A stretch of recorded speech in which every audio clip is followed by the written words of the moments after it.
جان ہے عشق مصطفیٰ روز فضو کرے خدا، جس کو ہو درد کا مزہ ناز دوا اٹھائے کیوں، پھر کے گلی گلی تباہ وہ کریں سب کی کھائے کیوں، دل کو جو عقل دے خدا تیری گلی سے جائے کیوں، دل کو جو عقل دے خدا تیری گلی سے جائے کیوں، اب تو نہ روک اے غنی عادت سگ بگڑ گئی۔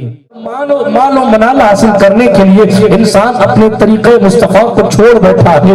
وہ فتن دور جس دور میں ہمارے جوانوں کو اتنا خیال تک نہیں رہا کہ آنے والا مال حلال کا ہے کہ حرام کا ہے۔ ہاں جوانوں کی بات کو چھوڑے، اب تو آسانی کے ساتھ لوگ سود کا استعمال کر رہے ہیں۔ ضرورت نہیں ہے لوگوں کو، ضرورت نہیں ہے اتنے سخت پیسوں کی، اتنی سخت ضرورت نہیں ہے، لیکن جناب والا بیویوں کی مرضیاں پوری کرنے کے لیے لوگ سود پہ پیسے لے رہے ہیں، اپنے بیٹوں کی ناجائز خواہشات کو مکمل کرنے کے لیے باپ اور بیٹا خود سود پر پیسے لے کر آ رہا ہے۔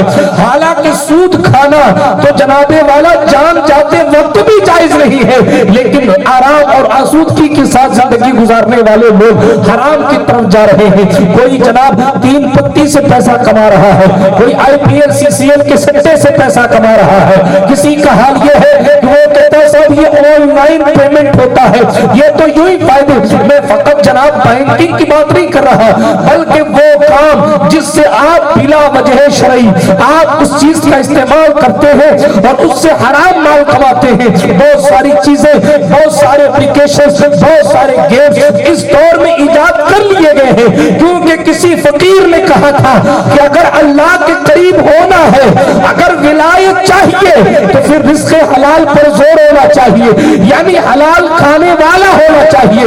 حضرت ابراہیم بن ادہم اللہ کا ایک ایسا ولی ہے جس نے حکومت ترک کر دی فقط رب کو راضی کرنے کے لیے۔ وہ کہتے میں نے سینکڑوں حج کیے مگر زمزم کے کنویں سے پانی نکال کے نہیں پیا۔ توجہ، کیوں؟ متقی، اپنے وقت کا متقی اعظم، کیوں نہیں پیا؟ تقویٰ دیکھیں، کہتے ہیں اس لیے کہ ڈول میں جو رسہ لگا ہے وہ رسہ حکومت کا ہے، میں حکومت کے مال سے ڈول میں جو رسہ لگا ہے۔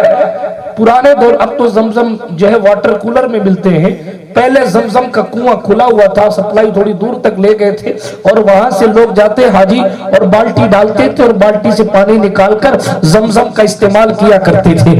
ٹھیک ہے، وہ پرانا دور تھا۔ حضرت ابراہیم بن ادم اس بالٹی سے پانی نہیں نکالتے، کہتے میں حکومت کا اتنا سا بھی فائدہ نہیں اٹھانا چاہتا کہ اس کے ڈول کا میں استعمال کروں۔ یہ فقیری ہے، یہ اللہ والے ہیں۔ حضرت ابراہیم بن ادم ہے۔ اللہ اکبر، ایک قصہ یاد آ گیا، ان کا سنا دیتا ہوں۔ کہتے ہیں بادشاہی چھوڑ کر میں رزق حلال کی تلاش میں گھوما، بادشاہت چھوڑ کر پارشد کا الیکشن کا ٹکٹ واپس کرنے، ٹکٹ تو ملتا نہیں، بات کی بات ہے، صرف امیدواری واپس کرنے کے لیے لوگ پیسے لے رہے ہیں۔ میں بھی کھڑا ہوں گا، تجھے ہراؤں گا، اچھا 50,000 لے لے بیٹھ جا، 1 لاکھ لے لے بیٹھ جا، ٹھیک ہے بیٹھ گیا۔ یہ ہمارا معاشرہ ہو گیا۔ ان مسلمانوں کو غور کرنا چاہیے جو چائے کے نام پر اپنے ایمان کو بیچ دیتے ہیں۔ معاف کیجئے گا، میں نے پچھلے دنوں کہا تھا کہ اگر انسان دلی کا مسلمان کیجریوال کی جیت کی دعاؤں سے زیادہ محبوب الہی کو راضی کرنے کی کوشش کرتا تو شاید یہ دن دیکھنے کو نہیں ملتا۔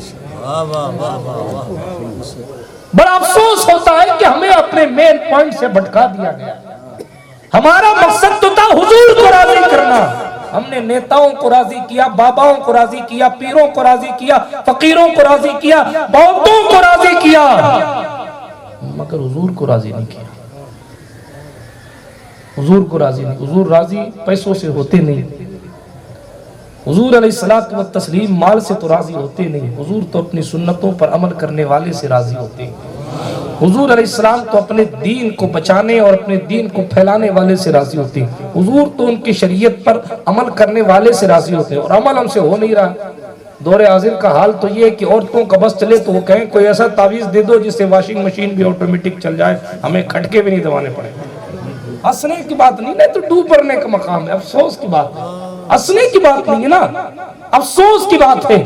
کل خاتون کا عالم یہ تھا کہ 24 گھنٹے میں 1000 رکعت نماز پڑھنے والی کو رابعہ بصری کہا جاتا تھا۔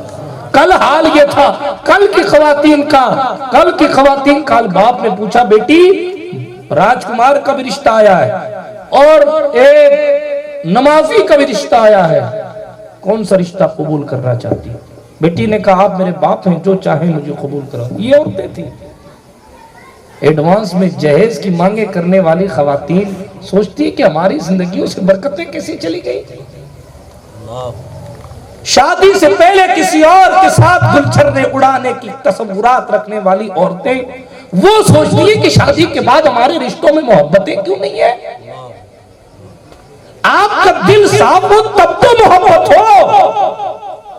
انتہا تو یہ ہے کہ جناب والا شوہر کی موجودگی کے سوا اور بیوی کی موجودگی کے باوجود بھی انٹرنیٹ کی وادیوں میں لوگ کسی اور کی نگاہ کے متمنی رہتے ہیں اور پھر پوچھتے ہیں کہ برکتیں کیوں نہیں ہوتی۔